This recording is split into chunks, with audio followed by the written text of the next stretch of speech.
Human resources. It's the organization known around the world for Catbert, the evil director of HR at the company where Dilbert works.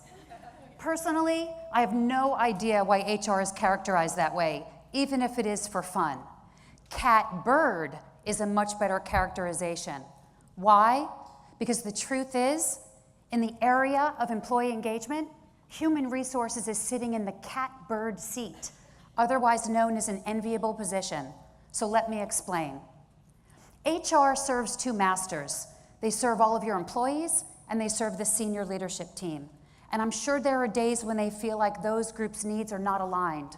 But the truth is, those groups' needs are always aligned. There is nothing more than what your employees and your senior leaders want than for your organization to succeed. Human resources is sitting in the catbird seat because they own the space that enables your organization's success, and it's called employee engagement. When your employees are engaged, their productivity absolutely skyrockets, and everyone benefits. Your vendors, your customers, your board of directors, your community, all of your leaders, all of your other employees. And we also know that your organization's success is assured because there is a direct correlation between employee engagement and profitable revenue growth. The companies around the globe that are growing the fastest and making the most money have the highest levels of employee engagement. However, here's the major dilemma that human resources faces. Although HR owns culture change, they don't own the people who have the greatest impact on culture change, and that's your frontline managers. Your CEO owns your frontline managers and can get them to do things that human resources cannot. And for that reason, your CEO must be engaged in your employee engagement journey in order for you to create an amazing workplace culture that nobody can imagine leaving. And so it's so critical for you to understand that. You can succeed in this space if you approach employee engagement as a team, but you will not succeed if human resources is the only player on the team. And my guess is that's how you've been approaching culture change up to this point. So I'd like to ask, how's it working for you? And so today you're going to leave here knowing three critical things: what employee engagement is, why traditional approaches don't work, and a new and innovative approach that will enable you to realize extraordinary success in this space. So let's get on the same page about what employee engagement is. When your employees are engaged, they trust your senior leaders, and they feel an emotional connection to your organization. And because of this, they go above and beyond the call of duty and give you a lot of discretionary effort. What do your other workers do? They're basically sleepwalking through their day. So they're putting in time, but no energy, creativity, or passion. And again, when your workers are engaged, they are showing up every single day, and they are choosing to give you everything they have. They're giving you 110% discretionary effort. And so a few moments ago, I said it's really critical for you to form a team. You can't be successful in this space if HR is the only player on the team. And so the team that we're going to focus on today, Dorothy and her friends from The Wizard of Oz. And the reason why I use this team is because regardless of where I speak around the globe, everyone has seen this classic movie. So is there anyone who hasn't seen The Wizard of Oz? Fantastic. You all understand their personalities, you understand their plight. This group of people went above and beyond the call of duty, and their discretionary effort was absolutely second to none. They were ambushed by winged monkeys, they were drugged in a poppy field, Toto the dog was kidnapped, and they were stalked by the Wicked Witch of the West. Does this ever sound like a day in your workplace? Right? But even though they went through all of this turmoil, they never ever quit. They never ever gave up. Why? Because they were engaged. And realize that I keep saying the word engaged employees versus happy employees. There are lots of companies around the globe today, especially your tech organizations, that are getting kegerators. They're putting ping pong tables in the lobby. They're getting an office dog. And I say to these organizations, why are you doing this? And they say, well, Jill, we want our people to be happy. But my friends, happy is not engaged. Engaged is when your employees trust your senior leaders and feel an emotional connection to your organization. Happy is a feeling people get when the office dog licks their face while they're drinking a beer. And I can assure you that Fido is not going to stop your people from quitting on you if you have a crappy, dysfunctional workplace culture. So there's reams of data that exist. Engaged employees sell more. They provide better customer service. They're more creative. They stay longer. They're amazing ambassadors for your brand, and they recommend your company as a great place to your family and friends for them to work. But even though we have all of this extraordinary data about the benefits of having engaged workers, organizations are still failing. How bad is it? It's dismal. According to the Gallup organization, 13% of global employees are engaged, 30% in the United States. And so as I said a moment ago, it means the vast majority of your people are sleepwalking through their day, giving you zero discretionary effort, not going above and beyond the call of duty. They don't trust your senior leadership team, and they're not emotionally connected to your brand. And if you think about how this shows up in your bottom line, it's absolutely enormous in a negative way. So what do disengaged workers do all day? Well, we know that they sit at home and watch Dr. Phil and eat popcorn while they're perfectly healthy, because these are the people who are calling in sick. We know that they walk around your workplace chattering and having conversations with other employees, so they're really causing engaged workers to be less engaged because they're making them be more productive. And if you're really lucky, when you're paying somebody to work for you and they're disengaged, they may write a scathing review about your organization and post it on the Glassdoor website. And I can assure you, none of your workers started on their first day disengaged. Every single one of your employees showed up on day one, willing to give you 110%, willing to go above and beyond the call of duty, wanting to hit the ball out of the park, wanting to be your high performer.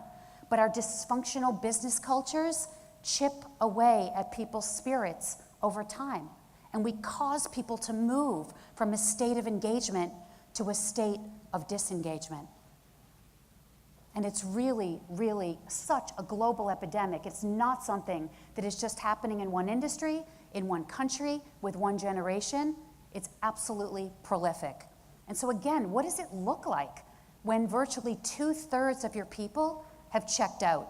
It's decreased productivity, decreased customer satisfaction, decreased retention, decreased creativity, increased absenteeism, increased theft, increased safety issues. And the granddaddy of them all, stagnant or decreased profitable revenue growth. Because we know the correlation between employee engagement and profitability is there in spades. The most successful organizations in the world have the highest levels of employee engagement. And so how many of you conduct an employee engagement survey in your organizations today? Raise your hand. Great. That's about 20%. So the Gallup organization has conducted the State of the American Workforce Survey for the past 40 years. And 40 years ago, when they gathered the data for the first time, 30% of the US population was engaged. So if you think about it, the number has not moved. The needle has not moved. The number in 2017 is the number in 2007, is the number in 1997, is the number in 1987. And so despite the fact that 87% of executives say they know employee disengagement poses a real threat to their bottom line, and despite the fact that companies spend billions of dollars a year trying to fix their dysfunctional cultures, crappy cultures reign supreme for 40 years. So it begs the question, why? Based on all of the data that I have gathered, the reason is because companies continue to cling to outdated methodologies to create great cultures that simply don't work. And what is the most popular methodology to fix a company's culture? Senior leaders outsource culture change to HR. I repeat, culture change has failed for 40 years because senior leaders outsource employee engagement to human resources. And this is not at all a dig against HR. I've worked with thousands of strategic HR people in my career, and I think they're absolutely wonderful. But the truth is, and we said this right from the onset, although HR owns culture change, it doesn't own the people who have the greatest impact on culture change. And so if we're no longer going to outsource culture change to HR, if we're going to embrace a new and innovative way to re-engage our employees, what does that look like? This. As I've said, your leadership team, your CEO, must get engaged in your employee engagement journey. How do you get your CEO to engage in engagement? Data. Executives absolutely love numbers. They love them, they eat them up. Why? Because you don't get to be in the corner office without knowing a thing or two about numbers. Senior leaders are judged based on their numbers all the time. The board of directors is watching them, the shareholders, the employees. It is a CEO's job to ensure those numbers are directionally correct. And so it's the responsibility of all of you to gather all of the compelling data that you can get your hands on that shows the correlation between employee engagement and profitable revenue growth, and bring that to your CEO. A savvy leader will get it, and they will agree to partner with you on your employee engagement journey. Then once your CEO is engaged, your CEO needs to communicate to all of your frontline managers specific actions that they need to take in 4 key areas. Why 4 key areas? Because we know there are only so many levers to increase employee engagement in employees. And there are 4 areas that if you focus in these 4 spaces, you will absolutely drive that trust in senior leadership and the emotional connection to your organization, which is the definition of employee engagement. So where did this strategy come from? When I worked at Avaya, I led global internal communications, and at that time the CEO came to me and he said, "Jill, I need you to help fix our dysfunctional culture." So I said, "Okay, I can work on this." I did not know where to begin, so I benchmarked. I looked at the 15 companies around the globe with the highest levels of employee engagement, and I looked at what they were doing to keep their people engaged. And I also married that with 20 years of experience in internal communications, where I had my finger on the pulse of the employee body, and I knew what they wanted. And I came up with this strategy. My internal communications team and I partnered with the senior leadership team at Avaya, with people in HR, and with our 1,500 managers around the globe, and we executed on this strategy to improve our culture. In 1 year, we increased our employee engagement score by 12 points. According to Gallup, 2 points is statistically significant, and our stock rose 26%. And so I'm sharing this data with you to give you hope. If we could re-engage 35,000 employees in 55 countries in a 100-year-old telecommunications firm that was a spinoff from AT&T, that was political and hierarchical and bureaucratic, you can absolutely re-engage your employees leveraging this strategy. And so let's spend a moment and talk about what happens when you do have a crappy dysfunctional culture. So that, my friends, is a flying monkey, otherwise known as a bad manager or leader. So, how many of you have worked for a flying monkey? Absolutely, we all have. My friends, this is not a stretch. When your employees go to work every day and you have a poor culture and they don't trust your leadership team, they feel like a black cloud is hanging over their head and they respond by disengaging. But it doesn't have to be this way. If you embrace a new and innovative strategy, if you engage your CEO in your employee engagement journey, your employees will begin to trust your senior leadership team, and you will be halfway to cracking the code to employee disengagement. And so the second half of the strategy, the 4 focus areas where your managers need to focus their efforts in order for you to create that amazing workplace culture. And if you were to listen to my entire keynote speech, at this point, you would hear about a proven 4-step process that your audience members can go back to their workplace and apply immediately to re-engage employees. But since we're out of time, what I will leave you with is what I leave my audience members with, the key takeaways. And those key takeaways from today are: put your people first, believe it doesn't have to be difficult, and partner with other leaders to own it.